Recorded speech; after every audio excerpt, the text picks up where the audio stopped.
Old guy in shed. Exciting news. MV Agosto chassis. Painted. Quite happy with the result. Hope it's hard enough when it comes to putting the engine in and don't scratch it too much.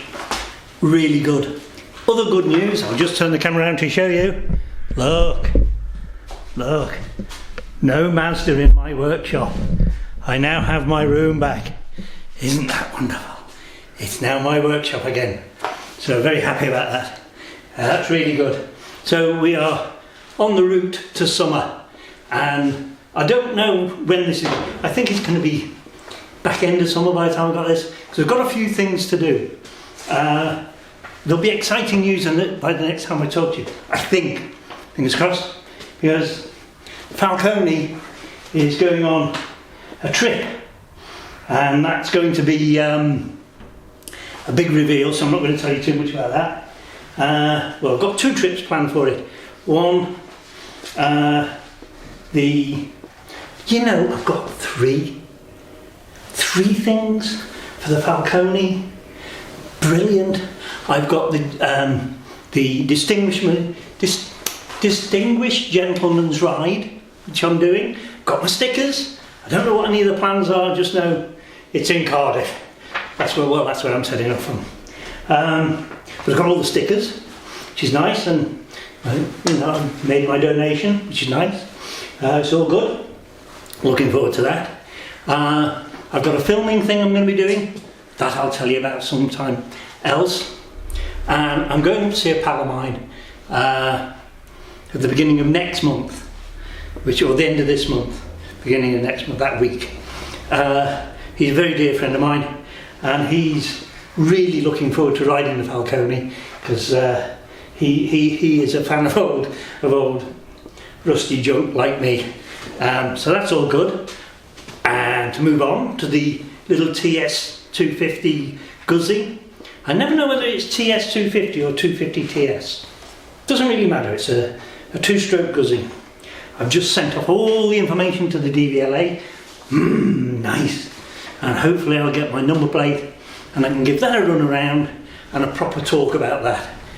Okay, now for those of you who saw the last episode where my daughter came along with an oil testing kit to pull some oil out of the Falcone. It's getting a lot of mentions today, this Cavalli, and had it analysed, which is quite interesting. Well, it was very interesting, to be honest. I'll just put my bins on so I can see. Results are back. The results are in, as they say. Okay, basically they have this set of 5 categories: green, yellow, orange and red. My overall result is C, which is in the middle, which is kind of where I expected it to be, to be honest. I mean, I think the A, green, no action, would be a brand new modern engine, tight as you like, with fresh oil, and hardly any run in, etc. But also, it would be an engine that wasn't running a wet clutch or the gearbox oil, because these bikes, the oil runs the engine, the gearbox and the clutch. So you're going to get material in there. So it's really not that much of a surprise to me. So when I looked at that, my first sort of reaction was, oh my God. And then I thought, oh, hang on a minute, let's have a read. Because in your next page, you get a whole load of wonderful things to read. Like the oil condition. For example, water percent. 1% oil, water in the oil. Which, again, is it a surprise when I just go for a little pot and put it back in here? Or, and winter. I mean, I know I use a dehumidifier in here, but I wouldn't want to live in here myself. It's not that cosy, So, a surprise? Nah, just not a surprise. Then there's sort of oil condition, which is the oxidization of the oil, the sulfation, nitration, whatever the hell that is.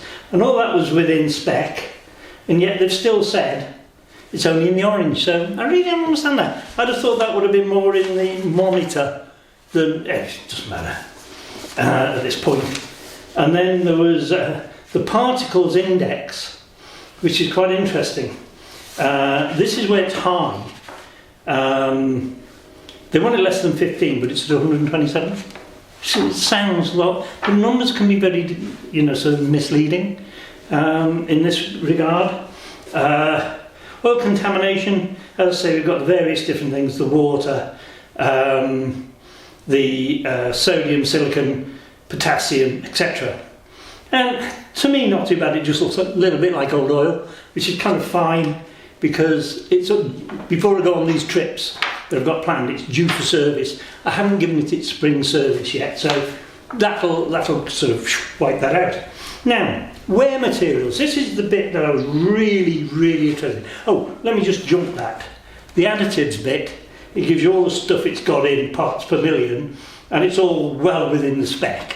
So again, it's got nothing in the additives that are a surprise. They are what they are.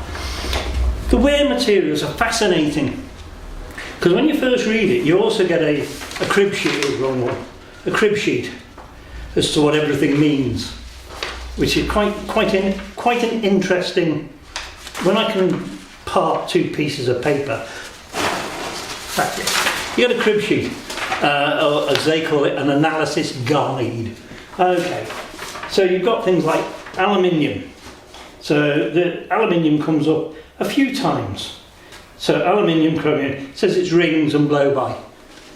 Come on, guys, it's an air-cooled old engine. It's going to have a bit of blow by. Are you going to really worry about it? It says things like the piston rings and liners, blah blah blah. Oh, problem areas and causes. Well, this is, you've got silicon and aluminium with secondary elements of chromium. Okay, they're saying pistons, rings and liners. Air induction system, filters, turbochargers, breathes, contamination, dirt, ingress. Well, the air filter is basically to stop bees getting in, let alone particles. So, and I haven't got a turbo or all the rest of it. So, like I say, you've got to put a little bit of pinch of salt with this game. Right, and then the other things it starts putting in here, copper is quite high, and iron is quite high. Right, when you look at copper on your list of things in your crib sheet here, aluminium colour, low or fluctuating oil bearings, lead and tin. Nowhere does it mention clutch plates. See what I'm saying? Although it's very interesting, you've got to sort of temper it with a little bit of old school knowledge, an experience that you put. I mean, yeah, the bores will be worn. Yeah, the rings are going to be worn. Yeah, the mains are going to be a little bit worn. Within spec, when I look at what's in there, as I say, the clutch and the gears and the shifter forks are all going to contribute to these numbers. And I think what I'm going to do, I've had a quick word with my daughter about this, because she's the one that's driven this along, and I'm glad she has. It's really, really interesting, and I'm not surprised at any of the results. I'm quite happy with them, actually, because it says I've got an old motorbike. Woo, who knew? Anyway, what we're going to do, what we've decided to do, is its next proper run is going to be the distinguished gentleman's trot about. So what I'm going to do is I'm going to service the engine, I'm going to drop the oil, I'm going to do everything regarding that side of the engine. I'm even contemplating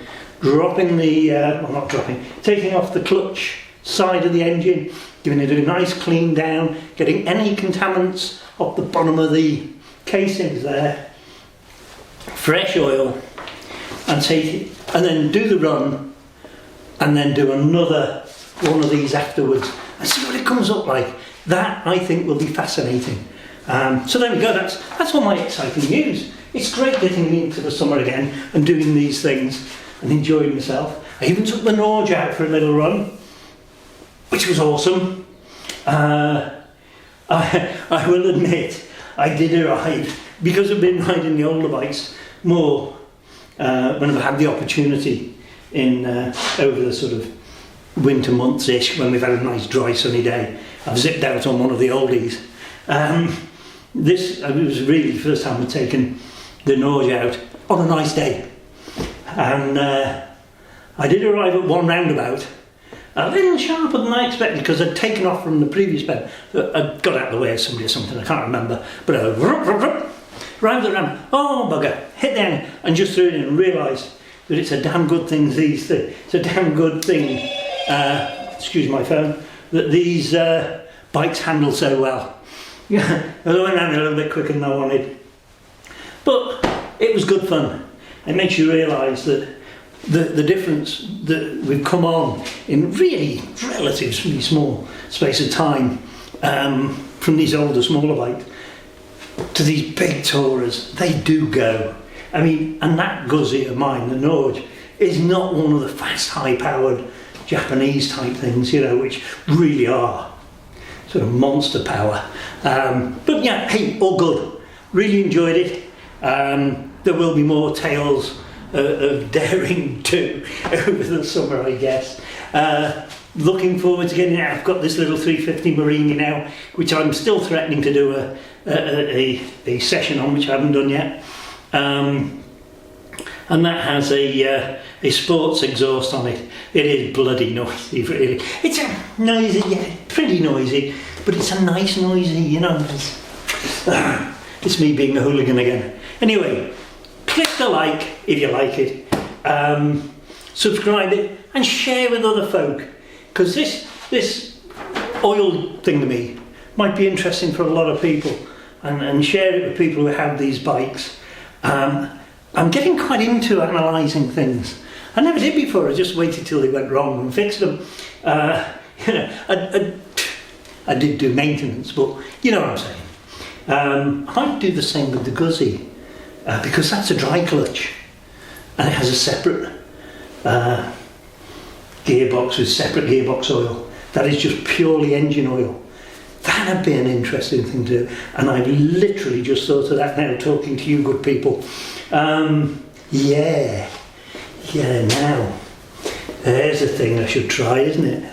That'd be more of an interesting, much more of an interesting set of events there. Right, take care folks. You enjoy it out there, and like I say, share with everybody your information and your knowledge. And the more we all know, the more we all get to know. Look after yourselves. Old guy in shed. Yeah. Wandering off. I'm going to go and do things over here. Ha ha.